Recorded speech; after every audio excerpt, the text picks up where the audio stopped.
Spiderman brand new day. Spiderman நம்ம நிறைய பார்த்துருக்கோம். ஒரு 10-15 அதுக்கு மேலேயே வருஷங்களாக வந்து பல வெர்ஷன்ஸ் ஆஃப் ஸ்பைடர்மேன் வந்து பார்த்துருக்கோம். நிறைய பிடிக்காது எனக்கு. இந்த உட்காந்து பார்த்தீங்கன்னா நிறைய ஸ்பைடர்மேன் சேர்ந்தெல்லாம் ஒரு படத்தில் சண்டை போடுவாங்க, என்னென்னே புரியாது. அதெல்லாம் பார்க்குறப்ப நம்ம கலாச்சா பொட்டுலாம் திட்டிகிட்டு இருந்தாங்க. பட் நான் பார்த்த ஸ்பைடர்மேன் படங்கள்லேயே ரொம்ப பர்ஸ்னலாக மனசுக்கு ரொம்ப க்ளோஸாக கனெக்ட் ஆன படம் அப்படின்னா இந்த ஸ்பைடர்மேன் பிராண்ட் நியூ டே அப்படின்னு வந்து நான் சொல்லுவேன். ஏன்னா இது மோர் தென் இது வந்து ஒரு சூப்பர் ஹீரோ படம் அப்படிங்கிறத விட அது வந்து என்னென்னா ஒரு மனிதனுடைய இந்த இயலாமை, இந்த மனிதனுக்குள்ளே இருக்கிற இந்த பீஸ்ட்டுக. இப்போ நமக்குள்ளே எல்லாத்துக்குள்ளேயுமே வந்து பார்த்திங்கன்னா ஒரு மிருகம் ஒன்று தூங்கிட்டு இருக்கு. அந்த மிருகம் சில டைம் முழிச்சுக்கும். அதை டேம் பண்ண நம்ம ரொம்ப கஷ்டப்படுவோம். ஒவ்வொரு தடவையுமே வந்து பார்த்திங்கன்னா அதை கண்ட்ரோல் பண்ணி இந்த உலகத்துக்கு வந்து வேறு வழியே இல்லாமல் ஒரு ஃபேஸை காட்டி வாழ வேண்டிய ஒரு சுச்சுவேஷனில் தான் நம்ம எல்லாருமே இருக்கோம். நம்ம ஒரிஜினலாக ஒரு குழந்தையாக இருப்போம். நம்ம ஒரிஜினலாக இன்னசென்ட்டாக நிம்மதியாக ஜாலியாக சிம்பிளாக வாழணும்னு நினைப்போம். ஆனால் அப்படி வாழ்க்கை விடாது. ஸோ சொசைட்டிக்குன்னு போகும்போது இன்னொரு மாஸ்க் போட்டு தான் போயாக வேண்டிய சூழ்நிலை இருக்குல்ல. அதை ரொம்ப பியூட்டிஃபுல்லாக ஸ்பைடர்மேன் மூலமாக சொல்கிறாரு. ஹல்க் கேரக்டர் மூலமாகவும் சொல்கிறார். இது நிறைய ஸ்பாய்லர்ஸ் இருக்குங்க. ஸோ அதனால் ஸ்பாய்லர்ஸ் வேணாம் அப்படின்னா பார்க்காதீங்க. இதில் வர எல்லா கேரக்டர்ஸுமே என்னென்னா தன்னை தேடுகிறது. என்ன ஒரு சூப்பர் பவர் ஒரு உமன் ஒன்று வருவாங்க, இந்த பாடிக்குள்ளே பாடி மாறி போயிட்டே இருப்பாங்க. அவங்களுமே தன்னை தான் தேடுவாங்க. தான் குடும்பத்தில் நடந்த ஒரு இழப்புக்கு தன்னை தான் தேடுவாங்களே தவிர நீங்கள் ரொம்ப சூப்பர் ஹியூமனாக பண்ணுறேன். அண்டு ஸ்பைடர்மேனே இந்த வியூவே, இந்த ஆங்கிளே, அவர் வந்து டைரக்டர் பார்த்துருக்குற ஆங்கிளே புதுசாக இருக்குது. அவர் வந்து வழக்கமாக வந்து பார்த்திங்கன்னா அப்படி வலையை போடுறாரு, அப்புறம் பிடிக்கிறாரு, சும்மா சச்சக்குன்னு போகிற. அப்படி இங்கே அந்த வலை, அந்த மெட்டீரியல் இருக்குல்ல, அது கெவ்லாரா, அது என்ன பாலித்தீனில் மிக்ஸாக வரைக்கும் பேசுகிறாங்க.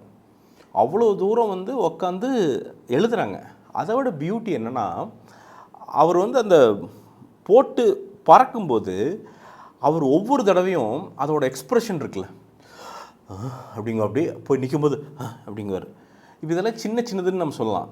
ஆனால் நீங்கள் அதை நம்ம வாழ்க்கையோட பொருத்தி பாருங்களேன். நம்ம எல்லாருமே ஒரு சூப்பர் ஹியூமன் வேலைகள் சில டைம் பண்ண வேண்டியது இருக்கும். நம்ம வெயிட்டுக்கு மேலே சுமைகள் நம்ம எல்லாருமே சுமக்க வேண்டியது இருக்கும். அது வெளியிலேருந்து பார்க்குறக்கு இவன்ப்பா அவன்லாம் ரிவ்யூ பண்ணி கோடியாக சம்பாதிக்கிறான்ப்பா அப்படிங்குவான். அவன் ரியல் எஸ்டேட் பண்ணி கோடியாக அவன் அமெரிக்காலேருந்து கோடியாக சம்பாதிக்கிறான்ப்பா.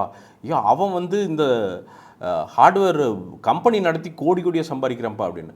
அந்த சம்பாதிக்கிறவனுக்கு மட்டும்தான் அதுக்குள்ளே அந்த நடுக்கம் என்ன, தினம் இன்செக்யூரிட்டி என்ன, ஒவ்வொரு நாளும் கடத்துறதுக்கும், ஒவ்வொரு தடவை சம்பளம் வர்றதுக்கும், இல்லை ஒவ்வொரு தடவை சம்பளம் வாங்கி அந்த வேலையை காப்பாற்றுறதுக்கும் அவன் என்ன கஷ்டப்படுறான்னு தெரியுமில்ல. அதெல்லாம் நீங்கள் வந்து you can draw a barrel to that. ரொம்ப ஈஸியாக you can draw a barrel. அதை வந்து அவர் இந்த ஸ்பைடர்மேனில் தான் ஒரு சூப்பர் ஹீரோவோட வல்னரபிலிட்டியை காமிச்சிருக்காங்க. நிறைய படங்களை காமிச்சிருக்காங்களே என்னன்னு தெரில. நான் பார்த்த வரைக்கும் எனக்கு இந்த இதில் தான் ரொம்ப பக்காவாக ரெஜிஸ்டர் பண்ண மாதிரி இருந்தது. அண்ட் ஒரு தனி மனிதன் அன்பை எவ்வளவு தேடுவான் அப்படிங்கிறதையும் அந்த ஜெண்டாயா பீட்டர் பார்க்கர் இவர் ஆப்வியஸ்லி அந்த பொண்ணோட அது ஒரு பாயிண்டில் மறந்துடும், இவங்க யாருன்னு தெரியாமல் போயிடும் இல்லையா. ஸோ அதை வந்து அந்த பொண்ணு கூடயே இருக்கணும்னு நினைக்கிறப்ப நீ எவ்வளோ பெரிய ஆளாக இருந்தாலும் சரி, ஒரு பெண் துணை இல்லை ஒரு துணை வாழ்க்கைக்கு இல்லை அப்படின்னா நீ ஒரு தனிமரம் தான். அது ரொம்ப கஷ்டம் அப்படிங்கிறது இருக்குல்ல, அதை வந்து பியூட்டிஃபுல்லாக புரிய வைப்பார். இன்னொருத்தர் ஒரு சோல்ஜர் வாரியர் வருவார். அவரும் சொல்லுவார், என்னோடய வாழ்க்கை என்னென்னு தெரியும் உனக்கு, நான் என்ன இதெல்லாம் வந்து வேணும்னு ஏதோ இது பண்ணியே ஆகணும், இப்படி வந்து நான் ப்ரூவ் பண்ணணும்னு நினைக்கிறியா, இல்லை வேறு வழி இல்லை, இதை பண்ணிகிட்ருக்கேன் அப்படிங்குவார். Hulk same. அவர் வந்து அந்த இன்னொருத்தன் உள்ளிருந்து வந்துட போகிறாங்குவார். ஏன்னா அவன் வரவே கூடாதுங்கிறது தான் அவருடைய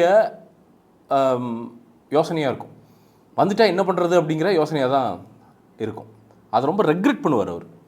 ஸோ இந்த மாதிரி இப்போது நம்ம கான்வர்சேஷனல் படங்கள், அது ஹாலிவுட் படங்கள் சில டைம் போர் அடிச்சோடே என்னடா அது அப்படின்ட்டு. இந்த கான்வர்சேஷனல் படம் வந்து பார்த்திங்கன்னா நம்மளை வந்து ரொம்ப பொறுமையாக உட்காந்து ரொம்ப பிட்டாக ரசித்து அந்த கான்வர்சேஷன்ஸ் எல்லாம் நமக்கு வந்து ரொம்ப உள்ளே போய் இன்ட்ரிகேட்டாக நம்ம கனெக்ட் ஆகிறப்போ என்ன ஆகுது அப்படின்னா, அவர் பண்ணுற ஆக்ஷன்ஸை வந்து உண்மையாலுமே பாராட்டி நாமளும் அப்படின்னு வந்து அவங்க கூடயும் சேர்த்து கத்தலாமுன்னு தோணுது. முறையாக எனக்கு தோணுச்சு. டு பி ஆனஸ்ட் எனக்கு தோணவே தோணுது. ஆனால் முறையாக தோணுச்சு. ஸோ அந்த அளவுக்கு ரைட்டிங்கில் they have reached an exceptional stage அப்படின்னு சொல்லலாம். அந்த ஒரு எக்ஸப்ஷனலான ரைட்டிங் ஸ்க்ரீன் ப்ளே வந்து இந்த படத்துக்கு வந்து கொடுத்துருக்காங்க. பியூட்டிஃபுல்லாக அதான் மனித எமோஷன்ஸு அப்பப்போ வந்து பார்த்திங்கன்னா அந்த ஃபேஸை கழட்டிட்டு அதுக்கப்புறம் கடைசியில் வந்து அவருக்கு ஒரு சின்ன விஷயம் ஆயிரும். அப்பா வந்து அந்த பொண்ணு வந்து ஒன்று பண்ணுவாங்க. நீங்கள் படம் போய் பாருங்கள், ரொம்ப பியூட்டிஃபுல்லாக இருக்கும். உங்களுக்கு வந்து மனசுக்கு ரொம்ப க்ளோஸாக இருக்கும். என்னடா இப்படி ஒரு ஸ்பைடர்மேன் படமா அப்படின்ட்டு இருக்கும். நோலன் வந்து நம்ம எப்படி பேட்மேனை வந்து திருப்பி போட்டார் தெரியுமா?